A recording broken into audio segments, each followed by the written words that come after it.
Kasih karunia dan damai sejahtera dari Tuhan Allah Bapa kita dan dari anaknya Tuhan Yesus Kristus menyertai kamu sampai selamanya. Amin. Selamat pagi saudaraku.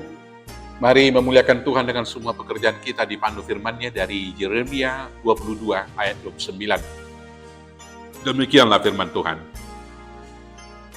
Hai negeri, negeri, negeri, dengarlah firman Tuhan. Demikianlah firman Tuhan. Bapak, Ibu, saudaraku yang terkasih, kuasa yang diberikan Tuhan adalah amanah yang harus dipertanggungjawabkan kepada Tuhan. Kuasa itu meliputi jabatan politis, harta kekayaan, kekuatan dan tenaga yang diberikan oleh Tuhan kepada kita. Semua itu harus dipakai untuk pekerjaan dan tugas tanggung jawab yang diberikan oleh Tuhan, yaitu melindungi orang-orang yang kecil, membantu orang-orang yang lemah, menegakkan hukum bagi orang-orang yang dikucilkan, orang-orang yang mencari hukum dan keadilan. Itulah sesungguhnya panggilan kepada kita, apapun tanggung jawab, apapun jabatan, apapun kekuatan dan kuasa yang diberikan oleh Tuhan kepada kita. Bila kekuasaan, bila amanah yang diberikan itu kita salah gunakan, maka Allah akan mencabutnya dan kemudian akan mencampakkan kita dari jabatan kita, dari kehormatan, dan dari semua kejayaan di tengah-tengah masyarakat. Hal seperti itulah yang dikatakan oleh Nabi, oleh Tuhan melalui nabinya Yeremia kepada Raja Yehuda.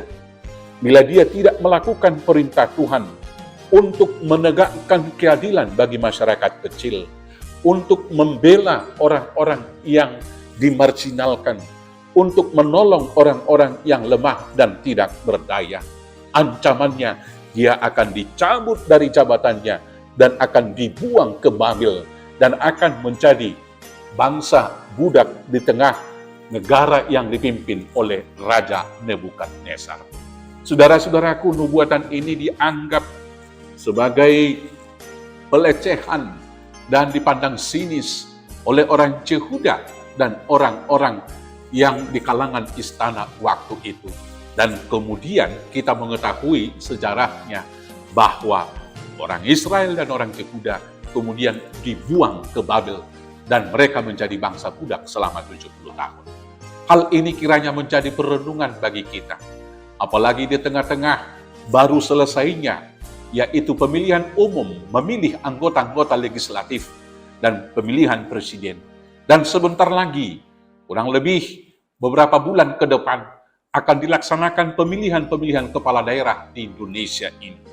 Ini menjadi perenungan bagi setiap anak-anak Tuhan yang telah menerima amanah, supaya jabatan yang diterima, baik sebagai anggota legislatif, baik juga sebagai kepala daerah, baik juga sebagai pimpinan di instansi perusahaan, baik sebagai pimpinan di tengah-tengah keluarga, amanah yang kita terima, jabatan yang kita terima itu adalah sebuah pertanggungjawaban kepada Tuhan yang harus kita pakai untuk memuliakan Tuhan, menegakkan hukum dan keadilan, membela hak orang-orang kecil, menolong orang-orang yang miskin dan para janda. Dengan demikian, maka kejayaan kita akan diberkati oleh Tuhan, karena kita telah menjadi berkat dan menjadi alat kemuliaan bagi Tuhan. Tetapi sekali kita salah gunakan jabatan itu untuk membengkokkan hukum dan keadilan, menindas orang-orang lemah, maka percayalah kita akan dibuang ke Babel, kehormatan kita tidak ada, bahkan keluarga kita juga akan dihinakan. Karena itu saudaraku, mari pertanggungjawabkan semua jabatan, semua harta, semua kekuatan, semua anugerah yang diberikan oleh Tuhan.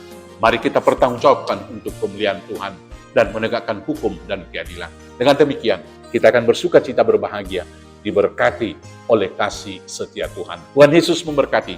Amin. Kita bersatu dalam doa. Terima kasih Bapa yang baik, mampukan dan ajar kami memakai semua anugerah, kuasa dan jabatan yang Tuhan beri kepada kami untuk menegakkan hukum dan keadilan, membela hak orang-orang lemah, menolong orang-orang miskin. Dengan demikianlah kami melakukan tugas panggilan-Mu, menjadi berkat bagi banyak orang dan kemuliaan bagi Tuhan. Mampukan kami melakukannya hanya dengan penyertaan Yesus Kristus, Tuhan Juru Selamat kami yang hidup. Amin. Selamat beraktivitas, Tuhan Yesus memberkati. Horas, horas, horas.